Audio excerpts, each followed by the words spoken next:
Bonjour à tous et à toutes, bienvenue sur la chaîne Soyez Devenus. Aujourd'hui, nous allons aborder un sujet qui est relativement important, intéressant.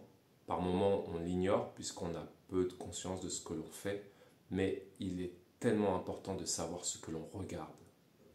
Vous savez, beaucoup de choses que nous regardons ne sont pas forcément liées à ce que nous recherchons. Et tout ce qui sort du contexte qui nous touche réellement, c'est-à-dire qui a vraiment un sens pour nous, peut avoir un impact sur notre émotionnel et notre comportement. C'est ce que nous allons voir au travers de cette vidéo. Tu fais attention à ce que tu manges, à ce que tu bois, mais fais-tu attention à ce que tu regardes? On parle souvent de santé mentale, de bien-être, de paix intérieure, mais on en oublie que ce qui abîme le plus notre équilibre, ce ne sont pas les événements extérieurs. C'est ce qu'on laisse entrer par nos yeux. Ce que tu regardes te nourrit ou te détruit.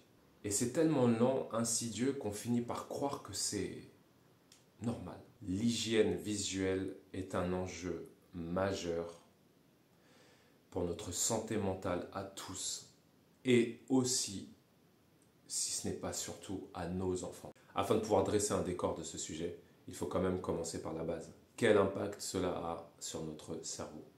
Pour commencer, sachez que notre cerveau ne fait pas la différence entre la réalité et la fiction. Par conséquent, il ne fait pas la différence entre ce que tu vis et ce que tu regardes. Quand vous regardez des vidéos de clash, de conflits, de comparaison, de sursexualisation, votre système nerveux se tend et votre niveau de stress augmente. Vous commencez à développer des pensées qui ne vous appartiennent pas.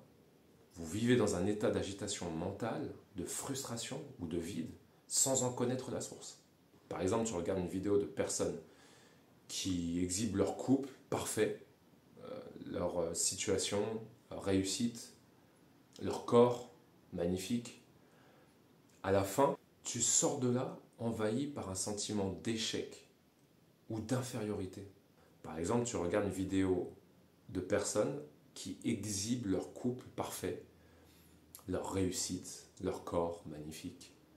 Tu sors de là envahi par un sentiment d'échec, d'infériorité. Pourquoi? Parce que ton cerveau compare, même si tu ne le veux pas. Quel est l'impact sur nos enfants? Vous savez, pour la plupart, que les enfants ne filtrent pas. Ils absorbent tout. Et ce qu'ils regardent façonne leur image du réel.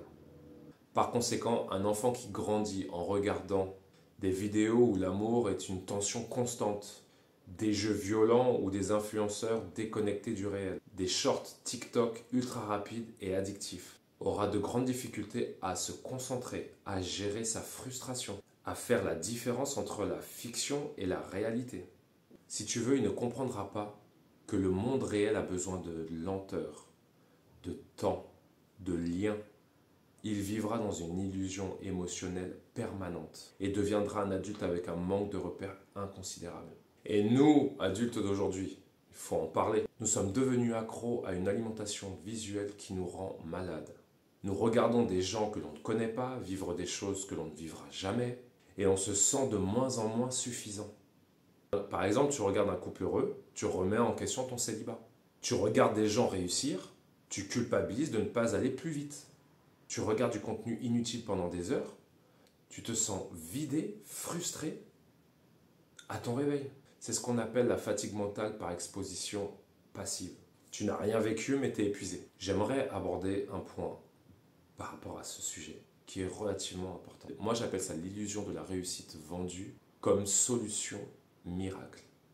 Et ça vous le voyez assez régulièrement maintenant dans les vidéos YouTube. Ce sont des publicités qui durent quelques secondes dans laquelle on essaie de vous accrocher pour vous dire que vous pouvez avoir une meilleure vie. Okay. Avoir une meilleure vie en ayant de meilleurs revenus, en abordant une formation qui aura forcément un impact dans votre vie, qui vous permettra d'évoluer vite, d'aller vers quelque chose que vous voulez, que vous désirez de l'intérieur, mais que vous n'avez jamais osé faire, par exemple. Forme-toi, change de vie, sois ton propre patron, gagne 10 000 € par mois. Et derrière cette promesse, une avalanche de réels bien montés, de décors de rêve, de voitures de luxe, témoignages de transformation éclair. Le problème en soi, ce n'est pas la réussite, c'est la forme. C'est votre état d'esprit. Cela vous regarde. Vous avez le choix et vous avez le bon discernement pour choisir ce qui est bon pour vous et ce qui ne l'est pas. En revanche, là où je ne suis plus vraiment en adéquation avec cela, c'est que certains de ces contenus, finalement, vous dressent un tableau auquel vous allez finir par écouter. C'est ce que j'ai du mal, ce que j'accepte moins concernant ces vidéos, c'est l'impact qu'il peut avoir sur votre émotionnel. Ces contenus peuvent parfois donner des messages qui ne sont pas forcément positifs pour vous. Je donne un exemple.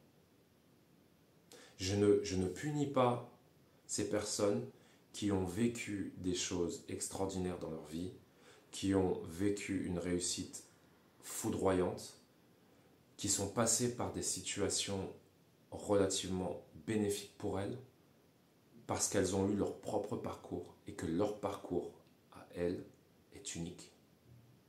Pour chaque personne, votre parcours est défini différemment. Le résultat sera certainement peut-être le même. Je ne dis pas d'ailleurs que c'est impossible, puisque si eux ont réussi, bien évidemment que c'est possible de réussir aussi. Mais cette réussite de base est devenue un leitmotiv pour vous. Mais du coup, est-ce que c'est réellement votre chemin? Est-ce que c'est par celui-ci que vous devez passer? Vous pouvez vous faire une idée ou une image de ce qu'est la réussite. Elle est propre à chacun. Vous pouvez croire en l'échec comme vous pouvez croire en la réussite. Cela vous regarde et je ne peux pas avoir d'impact là-dessus. Et je ne souhaite pas vous modifier sur ce que vous avez en tête. Ça, c'est à vous de le choisir. Personne ne peut vous demander de changer si vous ne voulez pas le faire. Okay. Si tu ne gagnes pas assez, c'est que tu ne travailles pas assez sur toi.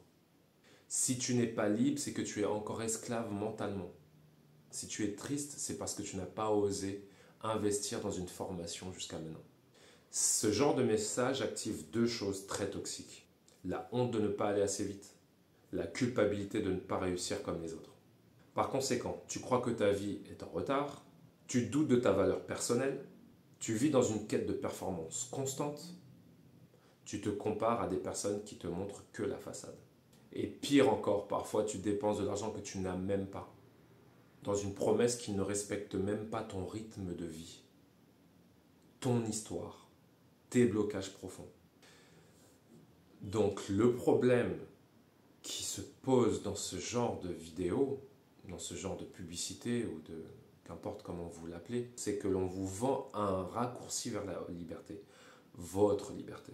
Alors que vivre sa vraie liberté, ce n'est pas copier un modèle, c'est de connaître qui tu es, respecter ton rythme et faire la paix avec ton propre chemin.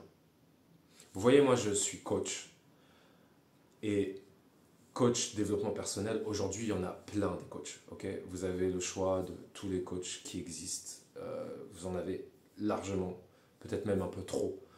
Mais l'important dans ce que l'on fait en tant que travail, en tant que job, qu'importe comment vous le visualisez, comment vous en parlez, il faut vivre ce que l'on vit, il faut vivre ce que l'on fait, il faut vivre ce que l'on projette. On ne peut pas faire les choses à moitié. On les fait à 100% ou on ne les fait pas. Et je pars de ce principe que lorsque l'on se met à fond dans une chose qui nous tient à cœur, cette chose a tout son sens puisque vous vous sentez guidé par ça. Vous êtes prêt à abandonner plein de choses qui étaient soi-disant importantes pour vous, mais qui ne le sont vraiment pas finalement, puisque vous vous rendez compte que ce que vous faites a plus d'importance. Ça dépasse vos croyances. Vous voyez?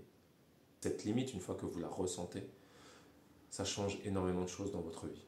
Et prendre conscience de cela est clairement une invitation. Votre parcours est unique. Vous pouvez vous inspirer des autres, mais vous n'êtes pas censé copier les autres.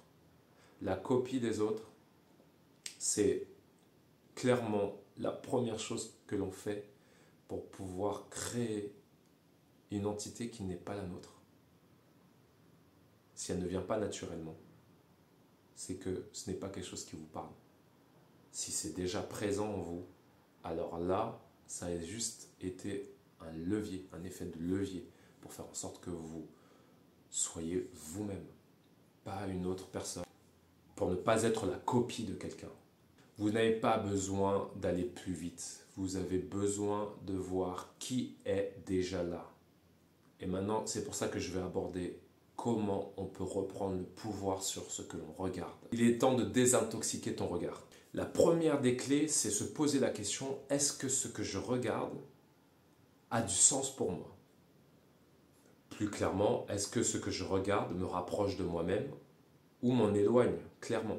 Faites un nettoyage de votre fil d'actualité. Abonnez-vous principalement à ce qui vous élève. Alors je ne vous dis pas d'aller vous abonner à toutes les chaînes sur le bien-être, sur l'évolution humaine, etc. Si vous en avez besoin, allez-y. Mais je me dis juste de vous nourrir en fonction de ce qui a véritablement du sens pour vous. Si vous avez un élan d'apprentissage sur des choses qui vous dépassent, des questions existentielles, ou même des choses relativement factuelles, simples, abordables, mais qui nourrit intellectuellement, spirituellement la personne que vous êtes, allez-y, faites-le. Je pense qu'on doit aussi s'éduquer, nous, en tant qu'adultes, pour pouvoir également éduquer nos enfants. Quand je parle de s'éduquer, c'est de pouvoir se réguler sur la fréquence à laquelle nous allons regarder des écrans. Par exemple, pas d'écran 1 heure après le réveil. Pas d'écran 1 heure avant de dormir. Pas de scroll automatique sans intention réelle. Je vous conseille également de vous exposer à la vie réelle, concrète. Il est important d'être présent, de passer toujours à cette conscience, de toujours prendre conscience de ce que vous faites au moment où vous le faites. Si vous avez décidé de regarder un film violent en famille, regardez ce film. Mais prenez conscience à ce moment-là que lorsque vous regardez ce film, il a un impact direct sur votre émotionnel. Quand vous prenez conscience de ce que vous regardez, vous comprenez que ce que vous regardez n'est pas forcément bon pour vous. Et je pense que dans le fond, vous le savez. Il n'y a rien de naturel à voir quelqu'un, par exemple, tuer une autre personne. Il n'y a rien de naturel à voir quelqu'un souffrir face à de la violence, un crime, face à des tensions. Si à un moment donné, vous souhaitez être plus vous-même, pensez à qui vous êtes, ce que vous avez été et ce que vous deviendrez. Quand j'ai créé cette chaîne Soyez, devenez, ce n'est pas pour rien que j'ai choisi ce nom Soyez et devenez. J'ai choisi Soyez pour le verbe être et devenez pour devenir. Mais dans les deux sens. Si vous êtes déjà, vous n'avez pas à devenir. Donc, soyez est le plus important. C'est pour ça qu'il est en premier. Vous devez être. Soyez. Le fait de regarder des écrans n'a pas forcément un impact négatif. Mais comme tout ce que l'on peut consommer dans notre vie aujourd'hui, à excès, cela devient un problème. Donc, à nous d'éduquer notre façon, notre manière d'utiliser ces outils au quotidien pour qu'ils soient une force pour nous et non pas une faiblesse. Ton esprit est ton sanctuaire. Ton regard est la porte. Ce que tu laisses entrer aujourd'hui façonnera ce que tu deviendras demain. Et si tu veux faire un vrai choix pour toi, commence par choisir ce que tu veux et ce que tu dois regarder. Pas pour devenir parfait, mais pour que tu deviennes conscient. Je t'invite à me laisser un commentaire pour me dire ce que tu as décidé de ne plus laisser rentrer dans ta vie. Je vous remercie à tous et à toutes pour ce temps que vous avez consacré à cette vidéo. Je remercie les nouveaux abonnés. La chaîne continue de grandir. Je vous remercierai jamais assez, tous. Merci énormément. Merci de diffuser cette vidéo de commenter ces vidéos et de les liker. Cela permet de pouvoir aussi avoir de la visibilité. Je vous remercie énormément et je vous souhaite une excellente journée ou soirée. Et je vous dis à très bientôt sur la chaîne Soyez.